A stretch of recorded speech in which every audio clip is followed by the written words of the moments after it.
गण, ambassadors, CEOs, सम्मानित अतिथिगण, अन्य सभी महानुभाव, देवी और सज्जनों, एनर्जी वीक के इस नए एडिशन में गोवा में दुनिया के करीब 125 देशों के प्रतिनिधि जुटे हैं। आप एक एनर्जी सिक्योर और सस्टेनेबल फ्यूचर पर चर्चा करने भारत आए हैं। मैं आप सभी का स्वागत करता हूं, अभिनंदन करता हूं।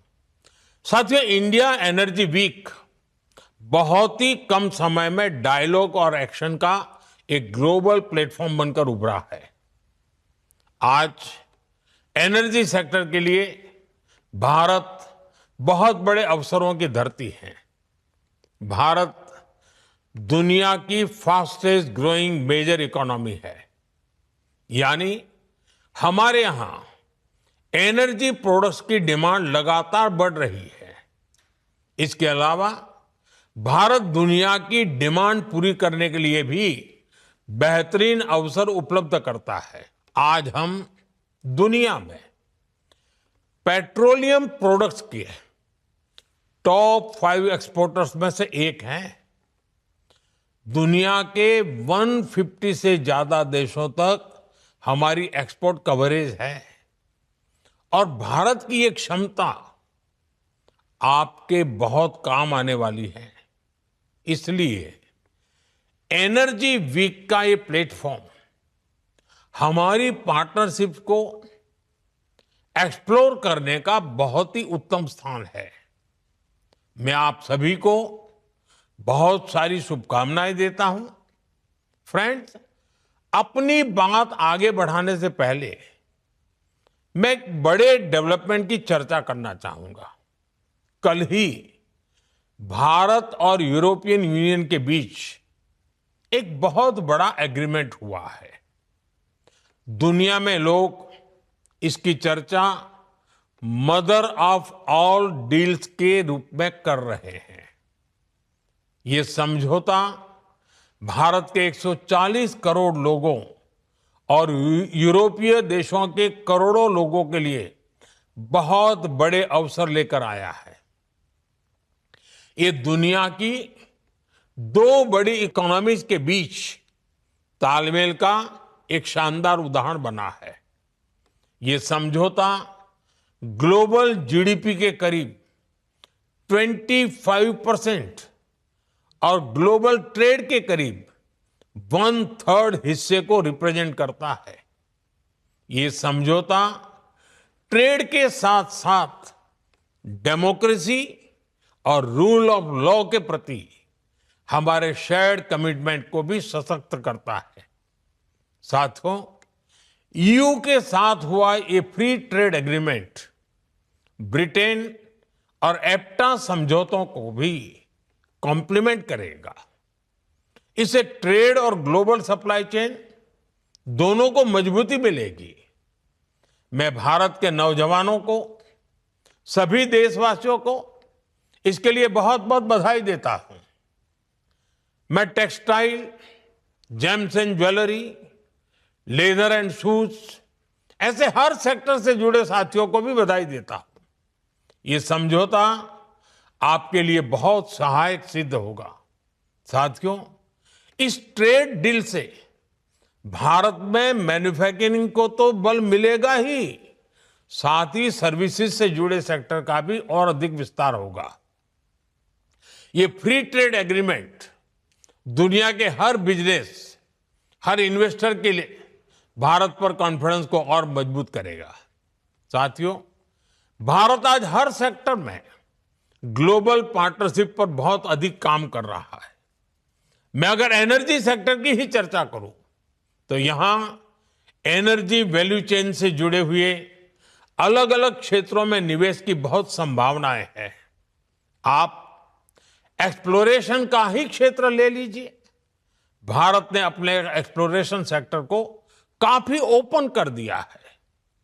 आपको हमारे डीप सी एक्सप्लोरेशन से जुड़े समुद्र मंथन मिशन की भी जानकारी है।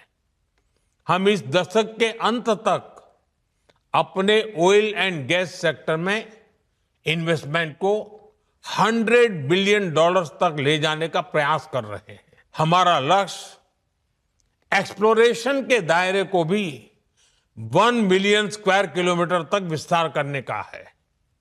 इसी सोच के साथ हमारे यहां 170 से अधिक ब्लॉक्स को अवार्ड किया जा चुका है। अंडमान निकोबार का बेसिन भी हमारी नेक्स्ट हाइड्रोकार्बन हब बन रहा है। साथियों, हमने एक्सप्लोरेशन सेक्टर में काफी रिफॉर्म्स भी किए हैं।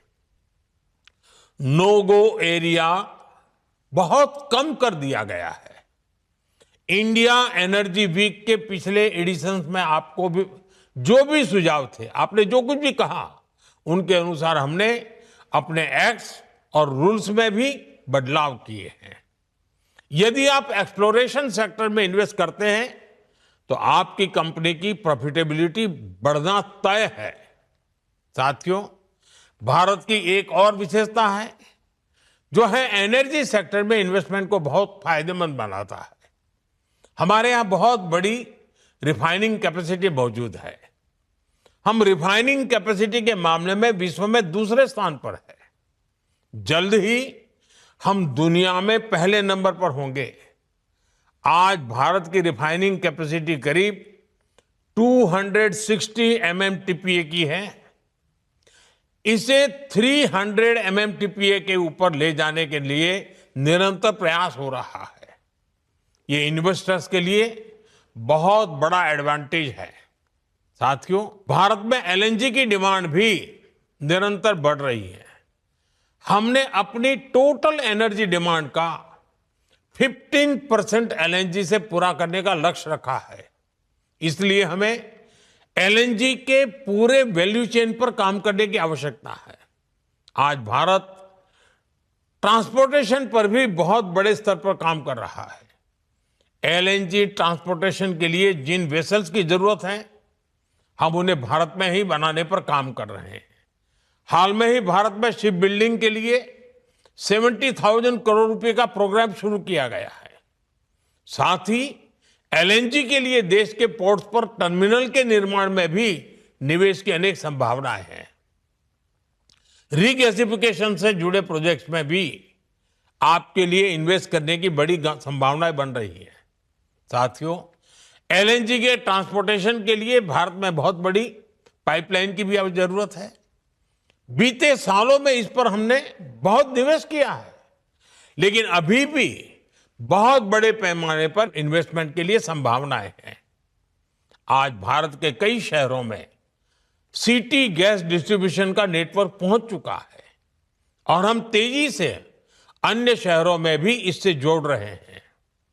सिटी गैस डिस्ट्रीब्यूशन भी आपके निवेश के लिए बहुत ही आकर्षक क्षेत्र है। साथियों, भारत की इतनी बड़ी जनसंख्या है, हमारी इकोनॉमी लगातार बढ़ रही है। ऐसे भारत में पेट्रोकेमिकल प्रोडक्ट्स की डिमांड भी लगातार बढ़ने वाली है।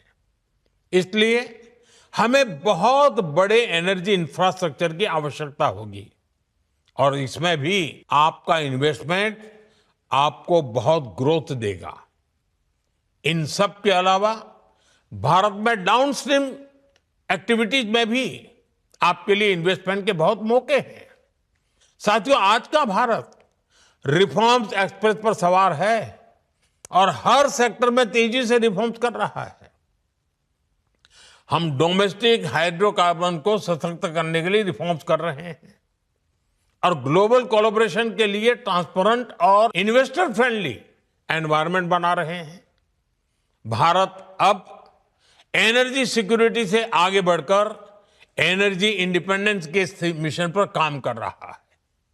भारत एक ऐसा एनर्जी सेक्टर इकोसिस्टम डेवलप कर रहा है जो भारत की लोकल डिमांड को पूरा कर सके और एफोर्डेबल रिफाइनिंग और ट्रांसपोर्टेशन सॉल्यूशन से दुनिया के लिए एक्सपोर्ट भी बहुत ही कॉम्पिटिटिव हो।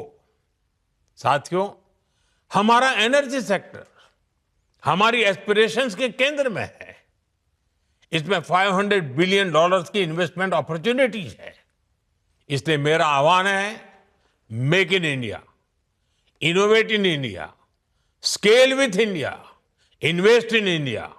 इसी आग्रह के साथ मैं आप सभी को इंडिया एनर्जी वीक की अनेक अनेक शुभकामनाएं देता हूं। बहुत बहुत धन्यवाद।